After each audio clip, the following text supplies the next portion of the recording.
Thank you for downloading this episode of A History of the World in 100 Objects from BBC Radio 4. Thousands of years ago, one of our ancestors must accidentally have made their first pot. We can imagine that a lump of wet clay somehow ended up in the fire, dried out, hardened, and formed a hollow shape, a shape that could hold things in a tough material. Until now, for the Ice Age cook, leaves were soggy, baskets and skins leaked and burned, and meat charred. Suddenly, when that wet clay hardened, a whole world of culinary possibilities and ceramic design opened up.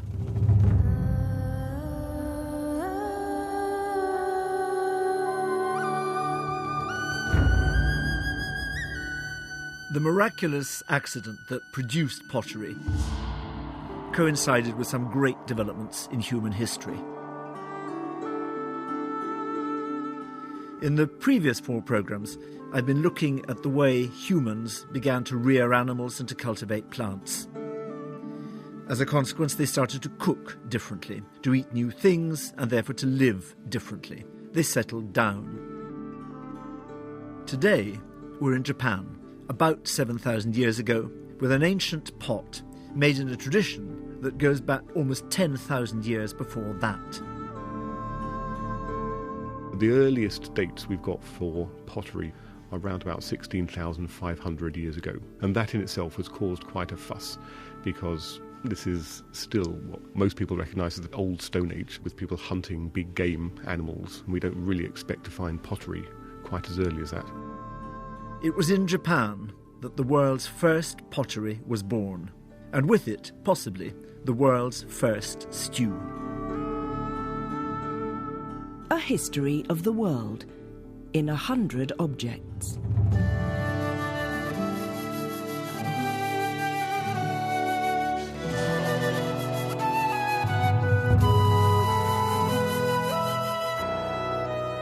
JOMON Pot. A clay pot from Japan, approximately 5000 BC.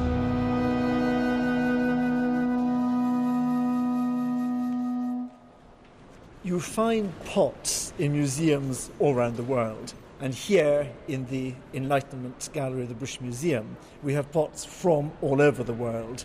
Greek vases with heroes fighting on them, Ming bowls from China, pot-bellied African jars, and beautiful Wedgwood tureens.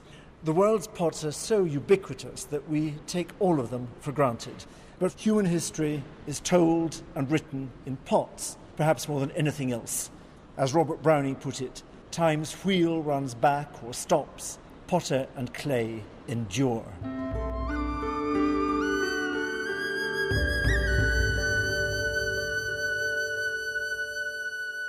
I'm holding very gingerly an extremely important pot.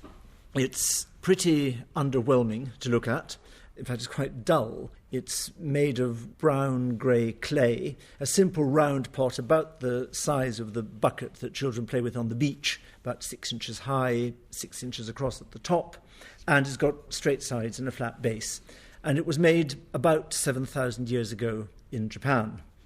When you look more closely, you can see that it was built up with coils of clay, and then into the outside, fibres had been pressed, so that when you hold it, you feel as though you're actually holding a basket. It looks and feels like a basket in clay. The basket, like markings on this and other Japanese pots of the same time, are in a chord pattern, and that's in fact what the name is in Japanese. They're called JOMON, or chord pattern pots. And the word JOMON has come to be used not just for the objects, but for the people that made them, and even the whole historic period in which they lived. It was the JOMON people, living in what's now northern Japan, who created the world's first pots. Simon Kainer of the University of East Anglia is a specialist in ancient Japanese culture. In Europe, we've always assumed that people who made pottery were farmers, and that it was only through farming that people were able to stay in one place because they would be able to build up a surplus that they could then subsist on through the winter months. And it was only if you were going to stay in one place all year round that you'd be making pottery, because it's an awkward thing to carry around with you. The Japanese example is really interesting because what we have here is pottery being made by people who are not farmers. And it's one of the best examples that we've got from anywhere in the world, really, from prehistory, of people who subsisted on fishing, gathering nuts and other wild resources, and hunting wild animals, that they also had a need for cooking pots.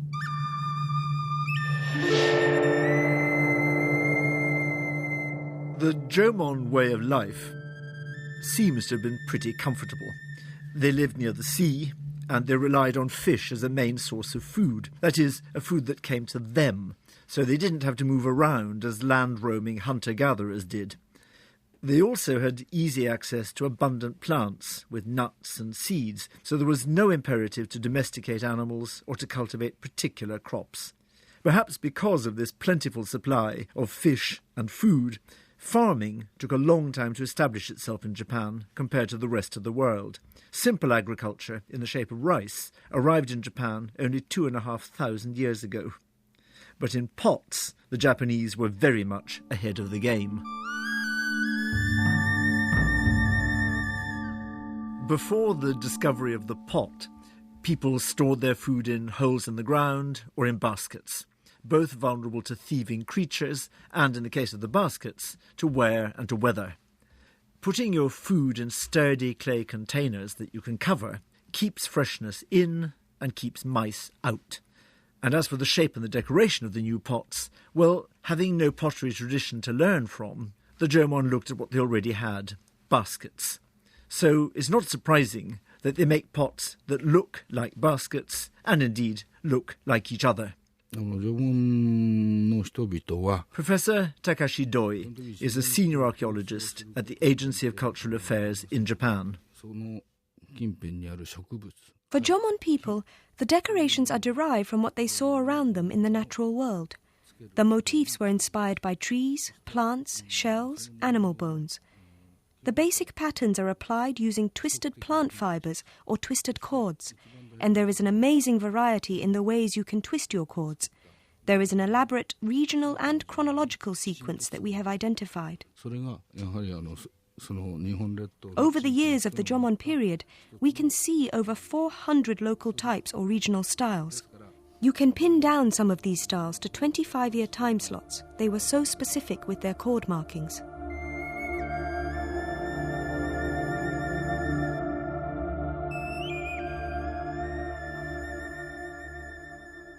As well as making attractive and stylized storage pots, the Jomon must also have been thrilled at the leak-proof, heat-proof properties of their new kitchenware. The menu would have included vegetables and nuts, but they also cooked shellfish, oysters, cockles and clams. Meat was pot-roasted or boiled, and so Japan appears to be the birthplace of the soup and of the stew. Simon Kaner again. We're quite lucky. They weren't very good at washing up, these guys. And so they've left some carbonised remains of foodstuffs inside these pots. And they're black deposits on the interior surfaces. In fact, even some of the very early ones, some of those ones which are now dated to about 14,000 years ago, there's black incrustations, and it's that carbonised material that's been dated. And we think that they were probably cooking up some vegetable materials. Perhaps they were cooking up fish broths. And it's possible that they were also cooking up nuts. And they were using a wide range of nuts, including acorns, that you need to cook and boil for a long time before you can actually eat them. I think this is a really interesting point, that pots change your diet. New foods become available and usable only once they can be boiled. Heating shellfish in water forces the shells to open, making it easier to get at the contents, but also, and no less importantly, it sorts out which ones are bad. The bad ones stay closed.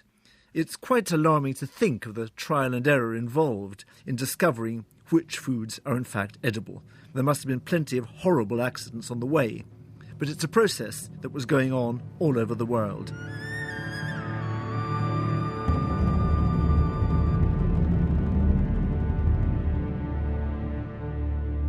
The Jomon hunter-gatherer way of life, enriched and transformed by the making of Jomon pottery, didn't radically change for over 14,000 years. Although the oldest pots in the world were made in Japan, the technique didn't spread from there. pottery seems to have been invented in different places at different times right across the world. The first pots known in the Middle East and North Africa were made a few thousand years after the earliest JOMON pots, and in the Americas it was a few thousand years after that. But almost everywhere in the world, the invention of the pot was connected with new cuisines and a more varied menu. Nowadays, JOMON pots are used as cultural ambassadors for Japan in major exhibitions around the world.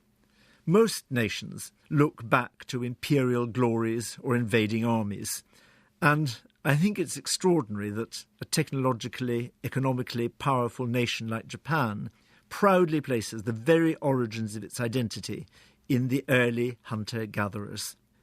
As an outsider, I find the meticulous attention to detail, the patterning on the surface, and the long continuity of JOMON traditions already very Japanese. Professor Takashi Doi again. Japan has the longest pottery-making tradition in the world. The fine porcelains made by Japan's top craftsmen and women today have an inheritance lasting over 17,000 years. JOMON pots and culture have great resonance for many Japanese people today, perhaps because it speaks of the distinctive nature of Japanese culture that often stresses continuity through change.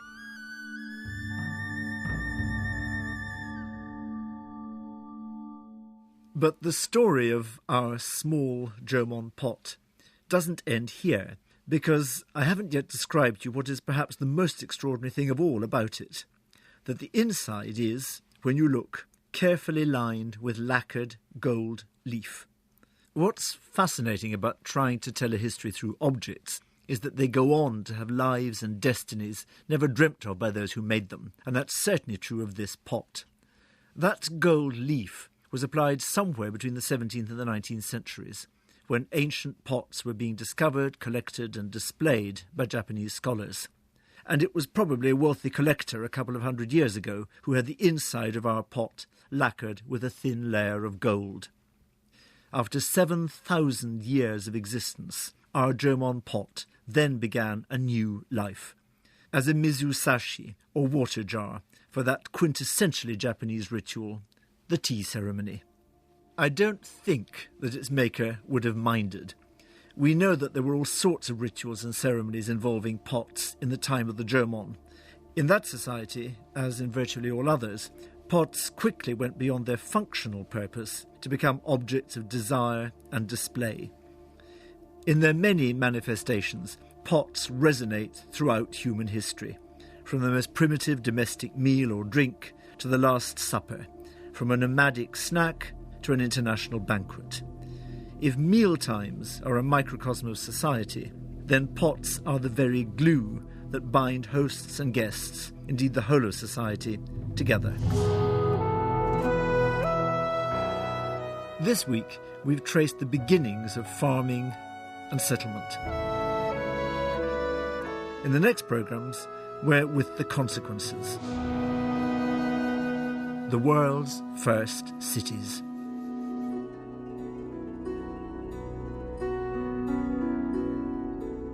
You can see this object in close-up and browse hundreds more at the A History of the World website. Go to bbc.co.uk/A